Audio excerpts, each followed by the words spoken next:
Hey, peace and blessings to you. My name is Jere B. I am the Entre Musician, and so are you. And you know what? So is that incredible brother who's sitting to the left of your screen. But before I even introduce him, I'm going to have to tell you how smart I am. I'm a brilliant guy. I'm incredibly intelligent. And here's why. I'm going to show you something. These, ladies and gentlemen, brothers and sisters, are my drumsticks, okay? And I'm gonna tell you how smart I am. When this brother walks into the room, I lay my drumsticks down and I pick up my notebook, okay? That's how smart I am, okay? I'm gonna tell you something else about my brilliance. Also, I have learned whenever my band has been in a jazz fest, okay, anywhere in Ohio, Northeast Ohio, what have you, and I understand that this brother is on the gig, I usually talk to the promoter about me going first, okay? So I can get my paradiddles out of the way, my little tips, and he can come on and show us all what's really happening with drumming. This brother's name is Elijah Gilmore. He has toured with Gladys Knight, and we're going to do some name droppings because the names go on and on and on. But also, and most recently, the incredible movie Judas and the Black Messiah, that wonderful drumming that kept those scenes interlocked and dramatic. Elijah Gilmore. This is the brother right here, Cleveland, Ohio, right down the street from where I am, and he is doing it big time. My brother and friend, peace and blessings to you, man. Welcome to the Entre Musicians. How you doing, man? Thank you. I'm very excited to be here, and thank you for having me on your show. Absolutely. That was a great introduction, by the way. Well, I'm a smart guy. You are a smart guy. I love your drumming, man. I love your artistry.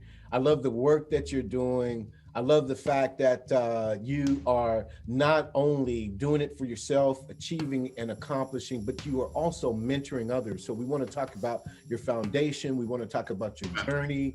Thank you, man, for just being the brother who you are. We appreciate it. Thank you. Now, with all of your accomplishments and accolades, and I say that humbly, I'm not trying to, flatter you, but with everything that you've been able to achieve by God's grace and your hard work, how do you, Elijah, define success? To me,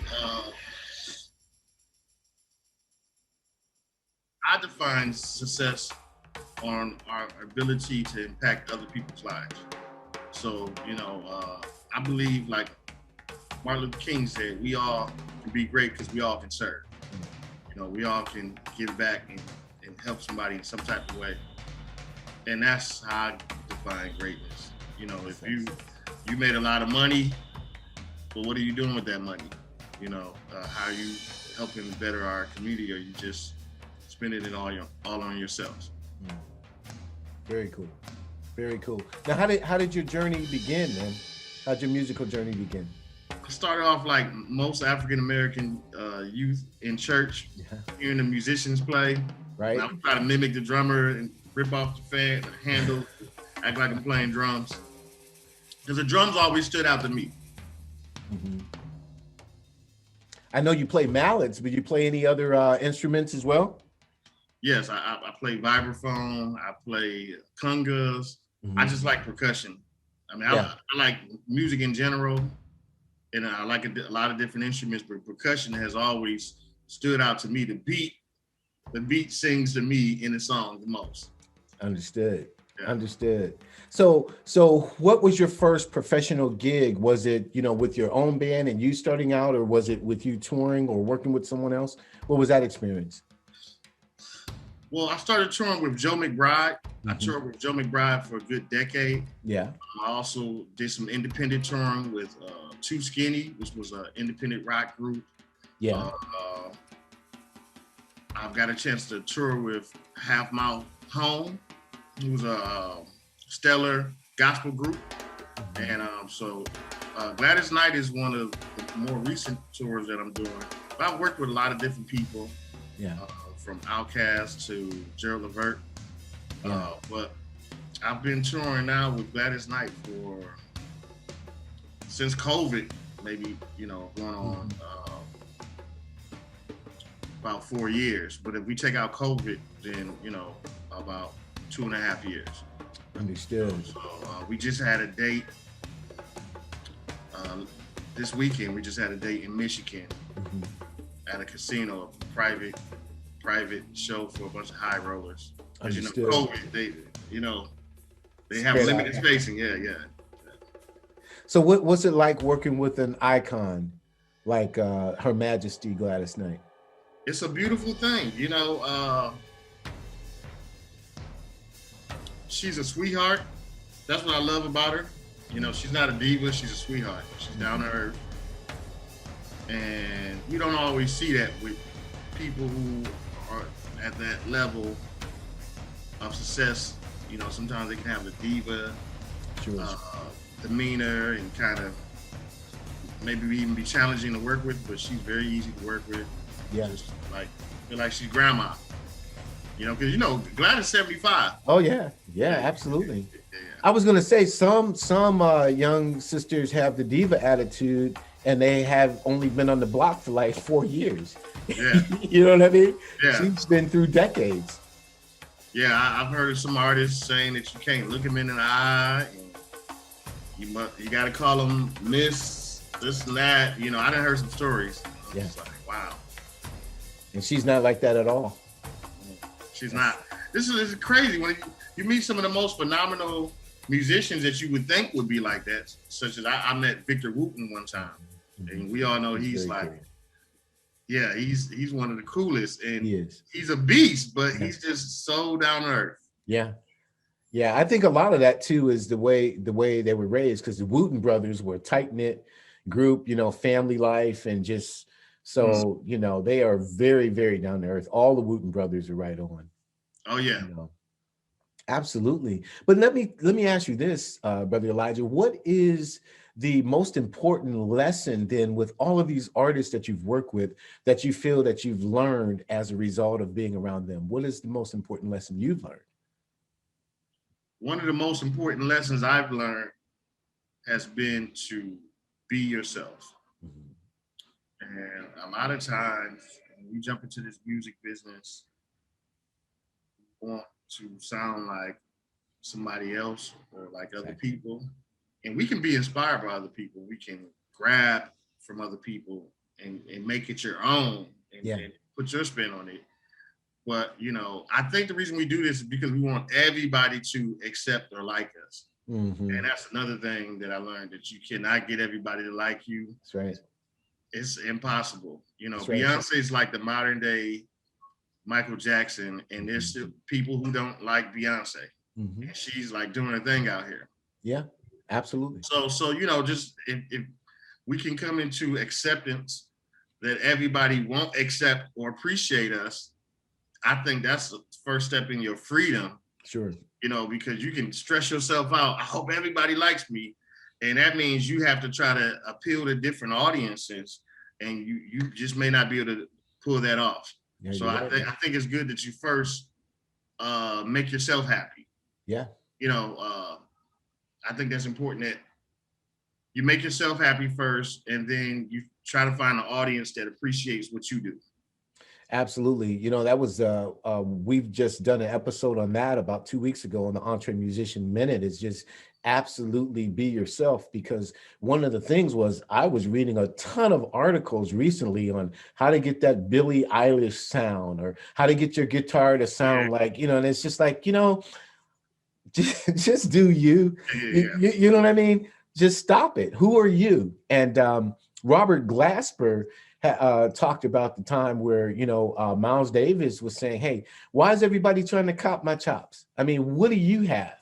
Who are you? What is your identity? So when we discover that, that's why, like a Sean Jones, I know you've played with Sean Jones. He has his own tone. You can understand that he has listened to the masters and to the greats and taken some influences, even with your own. I'll tell you what, Elijah Gilmore's own sound, I can understand where you may have pulled this chop from somebody, because I listen to a lot of music. I'm a student of music.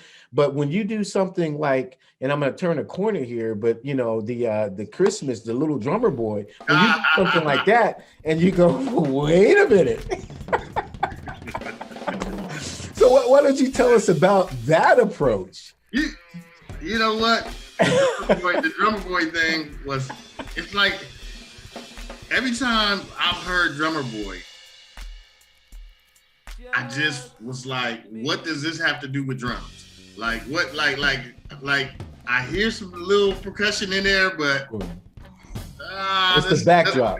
Yeah. It's like, it's not the feature, it's not the focus. And that's more of a Western thing. We don't really, in the West, we don't view the drums the same way. So I'll give you an example. In Africa, the drums can be used for healing. Yeah. The drums are used for healing in Africa, India, Brazil, the Japanese temples. Seeing that in the West, we think drums, we're about to party, or we're about to go to war or something. You know, we don't think of it as a therapeutic instrument. And that's just one of the differences in the West of how we view drums. And it's not really a white or black thing. It's just rhythm and drums is just not really as embraced as much in the West. Exactly. So that's, it is what it is. But I said, you know what? Let me put my spin on drummer boy. So I said drummer boy. You know, right. Check it to the hood real quick. Right. And let me show you how we could spin this song. Absolutely. Well, you spun it. You spun it, and you twisted it, and you turned it, and you squeezed it. that is without fail. And I mean this. You know, I'll put a link to this version in the show notes. But you know, that is by far the best version, and there are hundreds of versions of just having an original thought and a unique perspective on how that song was supposed to flow. And everybody, all the musicians, everybody you got on that groove did an outstanding job. But yeah, they did. I want to give a shout out to the Funkyard X band. Absolutely. They definitely helped me to bring that vision to life. Yeah, just did wonderful. And I'm going to ask you a question about your band, the band of Eli, the Tribe of Eli. But let me ask you, because I just asked concerning the most important lesson that you've learned. Now, let me just flip that and ask, is that the same lesson that you teach, or what is the most important lesson that you teach others or teach younger musicians coming up? One of the most important lessons I teach my younger musicians is to listen. And we think we know how to listen, but we don't. Gotcha. And I remember going to counseling with my girlfriend at one point, because she would say I was saying things I wasn't saying to her, and she would say I wasn't hearing her correctly. So I said, you know what? Maybe it's me. Let's go to counseling and see what they say. So we get to counseling, and they had an exercise called the reflection game. One person holds the microphone, which was like a pressure cone, and one person held the mirror. And your job was to reflect in the mirror what you thought you heard that person saying. And until you could reflect it correctly, you couldn't hold the mic. Interesting. They said, ladies first. Tell Elijah how you feel. She goes into her thing, and just to get to the point, she says her piece. I said, is this what you said?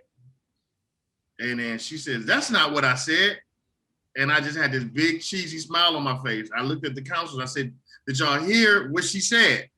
And he said, Mr. Gilmore, it doesn't go like that. I said, okay, cool. But did y'all hear what she said? I said, Mr. Gilmore, doesn't matter what she said. She could speak differently than you. She may not know how to say it. Your job is to figure out what she's saying. I said, oh, wow. So they said, ask her to repeat it again. I said, repeat it again, please.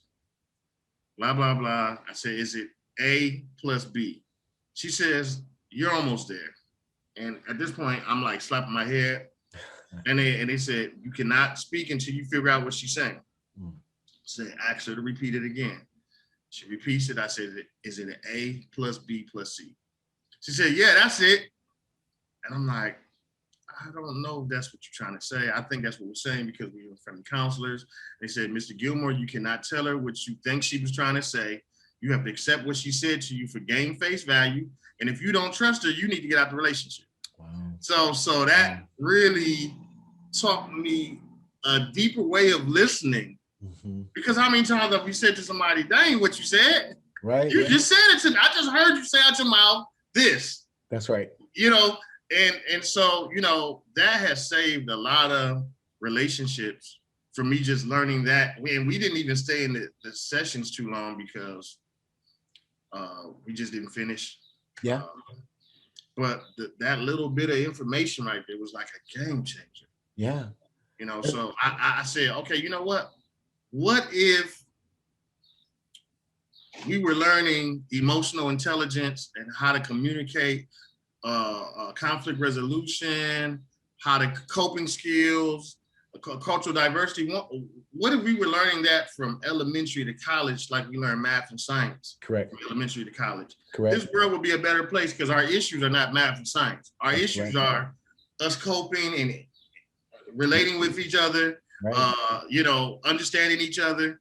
I said, but okay, I can understand in early racist America why we cannot teach, you know, cultural diversity, why we can't teach, you know, how to respect people who are different than you, because that's not this America.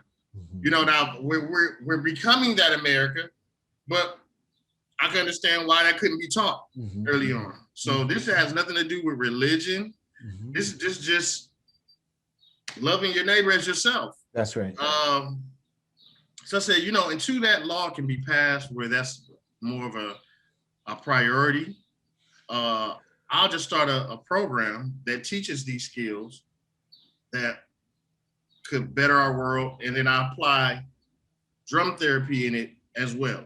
Yeah. And we know that music therapy is really great for the development of the brain as well as it's therapeutic and allows the students I work with to not only be able to express themselves, but feel connected to the whole group as they're playing percussion patterns in a drum circle. Yeah, man, that's excellent. And learning to listen, everything that you said about that counseling session really does work in a band dynamic. I mean, you know, I can remember when Cliff Barnes, I mean, everybody knows, at least around this area, Cliff, when he was a member of our band Sound Doctrine. And the one thing is that, you know, Cliff, you know, he's a genius, so he can play in and out of time.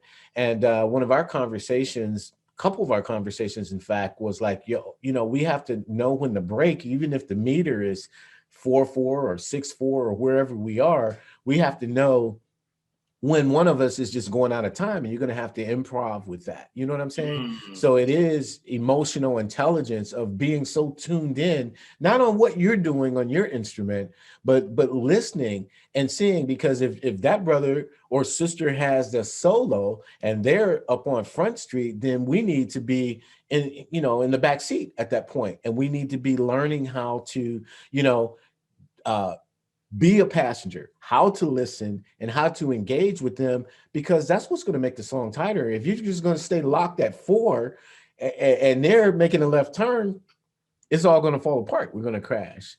So absolutely. What you said was just, you know, it was gold. You know, it's not what you thought she said. It's what she said. Yeah. I'm like, did you say that? Well, you gotta believe this is what she means. And having faith, and that's hard for us sometimes when we've, you know, been through a lot of different abusive situations. Yeah, we sort of can put everybody in the same category and say all white people are racist. Sure, and that's just not true. That's not true. White people that were helping African Americans on the Underground Railroad. That's absolutely when correct. Slavery was in existence. That's so exactly, you know, right. It's just, you know, we can't make so blanket statements, you know, and put people. Yeah. I don't care who they are. You can't just put them in a box. You know, every person is different. Every person's different. Yeah, that's right.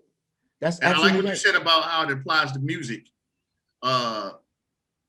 the best musicians I've ever worked with, they have huge ears, and they hear what you're doing, and they know what to do or not to do based on what you're doing, and it's a whole different chemistry. And it's like it's the same song, but it feels different because you got different musicians around you, and you get a different chemistry. That's right. You know, get a different vibe. You know, and I'm sure you've been in this position. I mean, I've been placed in positions where there were musicians who were like light years ahead of me, and in the same band, musicians who were, you know, light years away from me, in the sense that I brought more musical acumen than they did. So you got this spectrum of these extremes, and what I found is that the most humble musicians with the big ears who were light years ahead, they knew how to blend it in, that what they were doing made the band sound tight, and they didn't just go off on a tangent because they had 100,000 chops. You absolutely right. You know what I mean? The best musicians are, you know, leaders. Like in LeBron James, they can make everybody else great from LeBron playing with that group of guys, and now everybody else is playing on a whole nother level, because he's thinking about how can I position everybody else so our team can make it to the finals. Yeah, that's it. Yeah. That's it. So tell me two things. There's two things. That first of all, let's dig into your foundation and the drum circle that you formed. When did that form, and how did you get it started, and what is your vision for the future of it? So I study world drumming. So I don't just study drum kit. You know, I listen to Indian drumming and Japanese drumming and, you know, African drumming. I just love it all. So, you know, I started noticing again that the drums was being used for healing. It wasn't just, okay, we're about to party or we're about to go into war. Give us some drums. Yeah. It was like, yo, you know, when we think drums, we think drum battle, you know. Correct. You know, fireworks, you know, machine gun, you know, exactly. But like I was hearing drummers play from a more healing therapeutic standpoint. I'm like, that's so cool, you know. And then I was able to participate in a few drum circles, and I just started jumping into the science of music and the science of drumming. And the more deeper I got into it, I started realizing that, you know, drumming is used in hospitals when people are trying to rehabilitate themselves. They play certain rhythms, or even if somebody needs to be healed, like I said, in other countries, they might just play a healing rhythm on the drums. We don't normally think of drums like that in the West. We think aggressive, you know. So when I started getting into that more, it allowed me to be able to view drumming from a wider perspective. And then I started saying, okay, how can I implement what I've learned? And as we said, if you make a lot of money, what are you doing with that money to better the world? Yeah. You know, what am I doing with this gift of music? I'm a drummer. How can I better the world with what I do? Yeah. And the drums just happen to be one of those instruments similar to singing or dancing that most people can do innately. Even if they're not a master dancer or master singer, everybody can sing along. Everybody can beat or clap along, you know, and pat their feet. Right. And so that's what makes the drums beautiful, is the ability to bring everybody together, and they don't have to be master musicians. Right. So I started saying, you know, one of my goals on the inside, because my parents are leaders of our community, Dr. Thomas Gilmore and Dianthea Gilmore. They coming up, I watched them give back to our community. So that's sort of in me, you know, to teach and give back. And I just said, how can I do it from a music standpoint? That's excellent. So I said, okay, one way I can do this through my music, my actual music itself. And if you check out my CD, Return is In, I have titles like Yang Meets Yin and Nirvana Drums and, you know, Home Finally. These are all like songs that have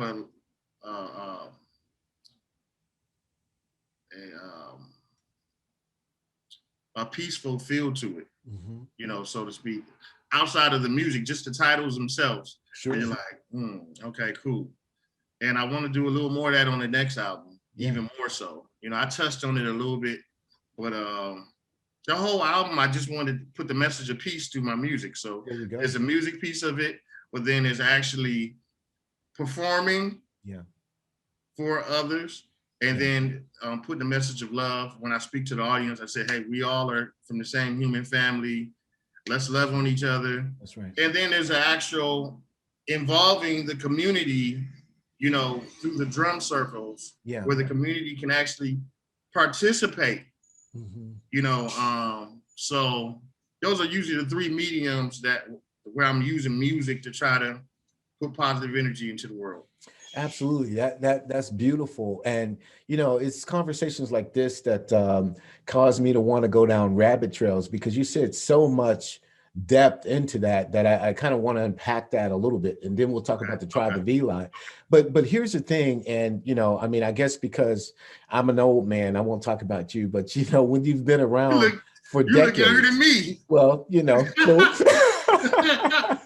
but you look good, man. Well, I praise God for that. But, here's the thing. When you've been around for decades and you've heard different trends of music come and go, what you said and what I really dig and appreciate and agree with respect to being a drummer, that I know that drumming heals. I know, I haven't studied as in depth as you have with Indian and the cultures that utilize drumming in the rehabilitation of a person.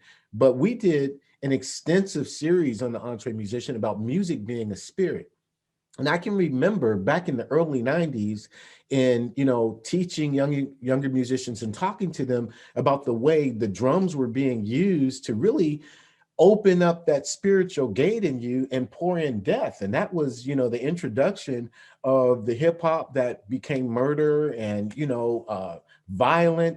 And, many people were going, oh, Jerry, you're just tripping. I'm going, wait a minute. They're utilizing the drum to open up that gate. They're slowing down the tempo to where it matches your heartbeat, your rhythm. So, music used to be a little bit faster in the 70s and 80s. They slowed it down. And now that your spiritual gate is open, now they can pour that murder in. Now, it's the first time that we heard about our beautiful women being called bitches and hoes, and how you're going to put somebody's head out. And it was just like natural.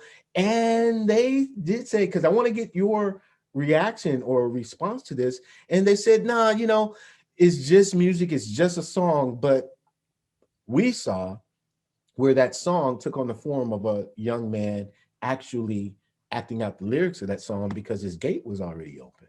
I mean, what do you have to say? Am I way off here? I mean, it happened. This is the 90s. We're in 2021, but what do you think about that? So there's two sides to it. Okay. Like, in church, back in the early church days, you did not use minor chords. You didn't play anything with a swing shuffle or anything like that. Yeah. Because that had a blues sound to it. Yeah. And that was considered worldly or secular. Yeah. And we know Thomas Dorsey introduced blues to the gospel world. Yeah. And now today we consider that traditional gospel. Right. Interesting, and now, right? The newer music, we're like, nah, that's too far. But at one point, that was too far. That's exactly right. So that's one thing. Music, I don't know if the actual music itself, like melody, harmony, rhythm, beats, I don't know if that itself we can say, oh, that's evil. But I know that we can put lyrics to something that can now take something that could have been good, and now it has a negative connotation.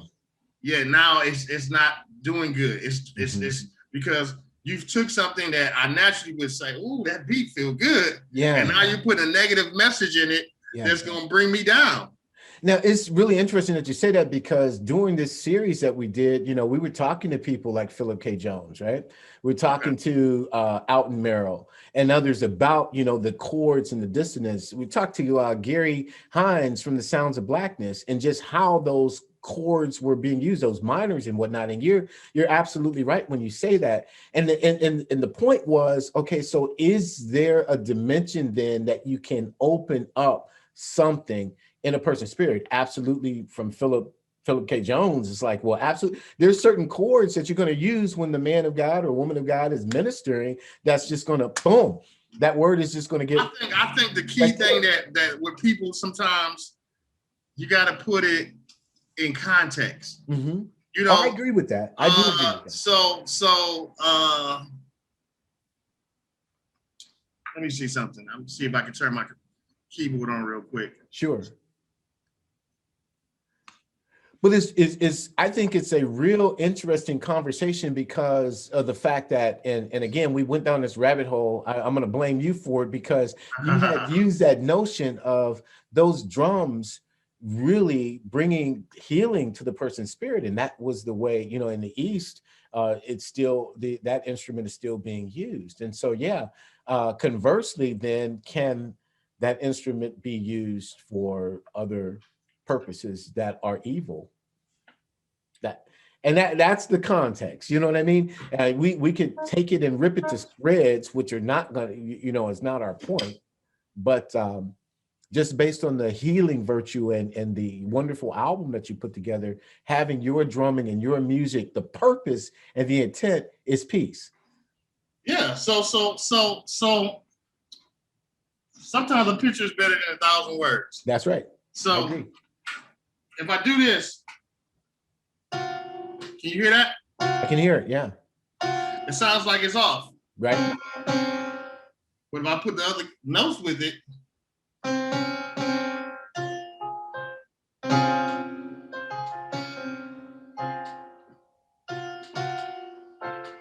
yeah, that dissonance. Right. So now it can work.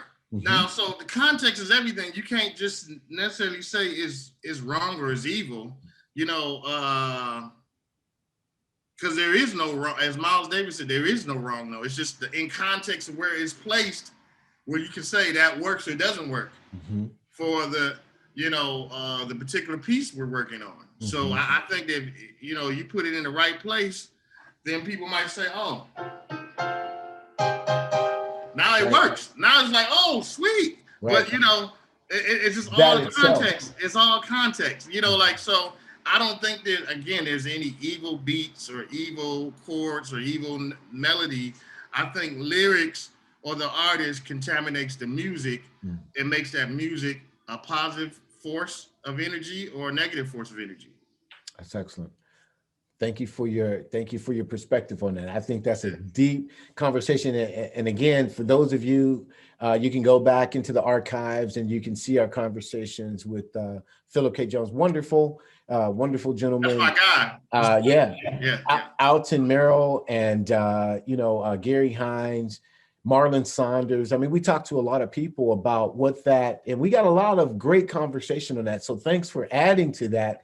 But it's because you used healing and peace that I was like, okay, let's try to get this perspective. But of course, one little thing to throw in there. Of course, if you want to get energy to dance or drive fast or go to war, you're going to have something with more of an upbeat. Sure. If you're trying to relax somebody, maybe you're going to slow the tempo down. Sure. And certain instruments have the ability to, well, you can play any instrument,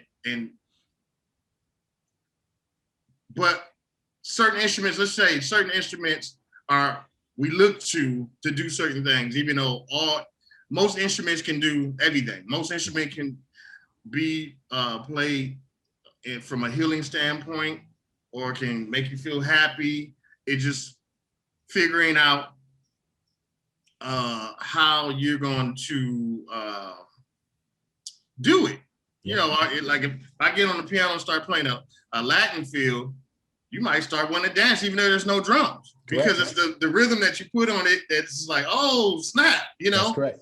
So I don't think it's a music thing. I don't think like a genre. I don't think it's a genre thing. I don't think it's an instrument thing. Like, knowing what's going to relax a person, what's going to pep up a person's, And all of that has to do with being a good musician, to know the language of what you're trying to convey and to be able to express it appropriately. It's just... So if you're trying to play behind the pastor and you playing the wrong chords, now that just threw the mood off. Like, it was like, why did you go there? Exactly. But then again, at one point, traditional gospel, as we know it, was considered evil. So now it might be the go-to. At one point, that was not the go-to. You don't do that. Don't go to no minor chords. So even some of the things that we say shouldn't go that way. Over time, it may become the standard. Very good. Very, very good. So let's do this. Let's talk about, let's give some shout outs, man, to Cleveland musicians, man, because you got to show a lot of love to Cleveland. Like I said, it's right down the street. So yell out some names, man. I'm going to start with Lynn Adams. Lynn Adams, yes. You know what I mean? Lynn Adams, Uncle Lim. Absolutely. Shout out to Lim. Hub's Groove, is doing it. Granger. And, of course, there's Rob White on bass. Rob White. Big bro. So go ahead and throw out some, and then we'll talk about the Tribe of Eli. Okay, I got to give a shout out to Stacy Richardson. Many may know her as Sarah's Girl. Yeah. Let's see. Tanisha Salary, let's give a shout out to her. One of my good friends. Let's see who else I can give a shout out to. And I'm giving shout out to women deliberately because in 2021, that's still an issue. And that's sad. Word up. Let's give a shout out to Nikki Charisse, my girl that plays bass. Let's give a shout out to Serena Magnum. That's my girl. Let's give a shout out. Yep. Let's give a shout out to Lucretia Bolton and Lil TT. Monica, drummer girl. I mean, I could go forever. I mean, we got some talent coming out of the Cleveland area. Yeah. And I could do this all day. We wouldn't finish the interview. I just, we got some talent. Well, we definitely wanted to give, because Cleveland has really, like you said, man, really on every level, on every spectrum. Of course, OJ's, Levert, kicked it off. But there's so many, many, many, many unsung heroes in the Cleveland community. Absolutely. So we just wanted to give that up. But now you picked a dynamic band for Tribe of Eli. Would you talk them up a little bit? Okay, so I sort of had to break down this story. So there used to be an open mic called I Am 216 that featured Cleveland singers, poets, rappers, and the house band. They said, what we're going to call the house band. And since I was the leader of the house band, they called it the Tribe of Eli. That's how that name originated. Got it. And then, my stage name as an artist is Elijah G. But I said, okay, when I'm doing functions around the city, or if I gotta call the band something, which I switch out musicians from show to show. Yeah. I said the Tribe of Eli. And then I started connecting it to my philosophy that we can one day achieve world peace. And then I just said anybody that follows me is part of the Tribe of Eli community. And then I wound up starting the Tribe of Eli mentoring program. I had the Tribe of Eli School of Music. So I interchange that word a lot for different things, but there's not one group of musicians that I work with. I normally have 3 of everybody. Gotcha. So if I have a show, that's right. One of my keyboard players, he's busy or it's already booked, have 2 other keyboard players that know my show. So when it's not necessarily a band, it's really Elijah G in concert, featuring the Tribe of Eli band, like Art Blakely and the Jazz Messenger. Yeah, there you go. Yeah. Understood. Yeah. Well, that's great. But the album is good, man. And like I said, I'm gonna link to it in the show notes, and definitely want all who are watching or either listening to this podcast to check out Elijah G, to check out the album, to check out the music, to check out the drum circle, and go to his website and find out what's happening. Now, let me ask you this final question, and I ask it of all of my guests, and that is, when we scheduled to sit down and have this conversation, you thought perhaps there was one question that I was going to ask you, but I haven't asked that question. And you really want the people to know what that is. What is the answer to that unasked question?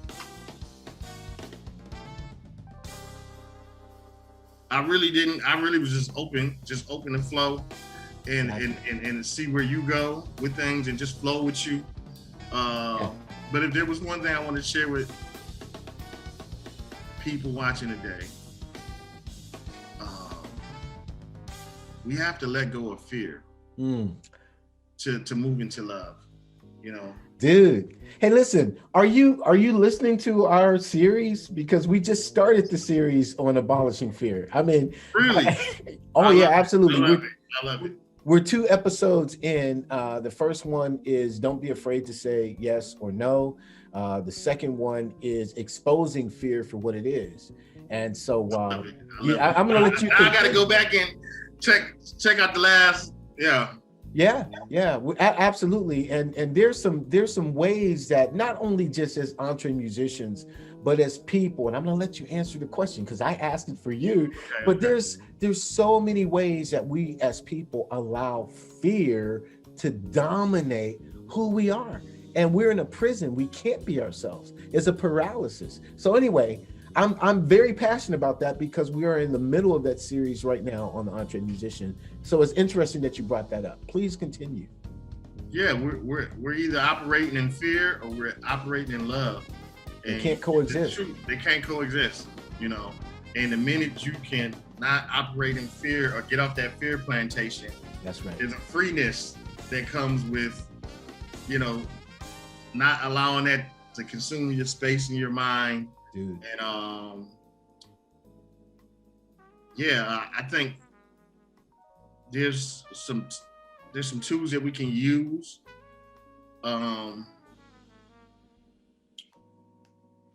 And one of those is when I view myself and others, it's kind of hard for me to be in competition with something I feel I'm a part of. It's hard for me to step on a flower or catch it on fire when I'm like, hey, I need this flower. This flower gives me oxygen, I give it carbon dioxide. That's right. So when I can see how we all connect with each other. That's right. But when fear is involved, it's like I'm in competition with this individual when there's nothing that individual can do that will add or take value away from me. That's what I mean? Like just do what you do, I do what I do. That's right. And to be able to appreciate each other. Green tea is green tea, cinnamon, apple tea is cinnamon apple, and blueberry is blueberry. To be able to appreciate our differences instead of saying, let's battle. And I hate that when they say with drummers, let's battle. Let's play together. Right. Why we have to battle each other? Let's just let's drum together, like they do in Africa and Brazil. Let's just make some patterns together and make music. It's got to be a battle. That's that whole philosophy and way of thinking is just, I don't like it. I think that that's one thing. And I just think we have to really put more attention on this right here. Yes, sir. We need to realize that the way that we think can determine how far we go in life or how little we travel. Because if we believe that we can. And if we believe that we can't, either way, you're right. Whatever you believe, that's what it is. Okay. All right. You need to stop it because that's another Entre Musician lesson on the Entre Musician Minute. Whatever you tell yourself, you're right. You need to. You know what? You're going to be a guest host on the Entre Musician. That's. You just got another position, man. You got to come on and do this juice right here. This is how we live. This is it. It's crazy how, as you said earlier, how the different worlds have similar principles to them. Yeah. You know, and so I just encourage everybody to learn from everybody, grab from everybody. You can be inspired and you can use from everybody. Yeah. But finding your voice and what that is and being comfortable in it and saying, am I happy with how I'm saying this? And don't worry too much about what another person's doing. Because look, as much as they can't stop you, you can't stop them either. That's right. So what's the point of putting so much energy into what they doing and what they not doing? You know what? Let me celebrate. That's I love what you're doing, brother. Keep up the good work. And let me do what it is my purpose is. And your purpose might be a professor at a university, right? Or maybe being a producer, making beats for somebody, or it could be a jazz artist, or you can be a in-demand session musician that's hired for tours and studio sessions. Mm-hmm. I mean, there's 101 things you can do in music, and you just find your lane and just get rid of the fear. The fear is all it is, like you said, it immobilizes you and it does not allow you to be happy or be at peace. That's right. And a part of it, we said earlier, not needing to be accepted or liked by everyone. That's a trap in itself. So not needing everybody to approve or put their stamp on it and say, yeah, do that, because everybody's not. Everybody's not. So just doing your thing, making sure this is what I want to do first of all. Correct. How they say, I did it my way. Right. You know, like, you know, it's how do you want to do it first? And then find your audience, your crowd. That's right. That can benefit from what you do and live your life. And we have a short life. I mean, that's just hell, just trying to make everybody happy for your entire life. I mean, you know, it's not going to happen. It's not going to happen. So, you know, I think when we can love ourselves, which might take some time because we all will say what we don't like about ourselves. But I think too, mindfulness, you know, being grateful for the things we have and not necessarily always saying, okay, I don't have this, I don't have. But what do you have? If you took a paper and write down everything that you can be grateful for, it's kind of hard to complain or, you know, be in a negative space when you're in the mindful, thankful, grateful space. So I think that's important too, in us being our best selves. I'm grateful. You know? I love it. I love it. Yes. You know what I mean? Yes. So I'm grateful. You really are, Elijah. You're hitting all the markers of what we talk about here at the Entre Musician. Mindfulness, gratefulness, you know, no fear, being who you are. What is the purpose that you're on the planet? So that's the only life you can live, is out your purpose. So you're hitting all the markers. So yeah, I'm grateful that I asked you that question, that unasked question, because you took it and you ran with it, man. And it was so layered. I was like, what to say first? Because there's so much to even a person who has an inferior complex. Mm-hmm. I mean, that has a superior complex. Sure. Somebody who thinks that they're greater than other people. Right. In psychology, they say that they really have an inferiority complex. That's where the superiority complex comes from. So anybody that thinks they're better than somebody, they're really struggling on the inside with themselves, that you got to look down on anybody. That's right. They have a poverty mindset because they think that there's only so much and they got it. They're superior. And no, it's an abundance. There's enough out here for everybody. There you go. And a real king is a servant. That's a real king is going to make sure that the people are taken care of. He or she is not looking down on the people saying they're beneath me. That's correct. So the Son of Man said he came to seek and to save those who were lost. He didn't. He was washing the disciples' feet. He was washing their feet. He was in the dirt washing their feet. All right, we don't need a 3-hour interview.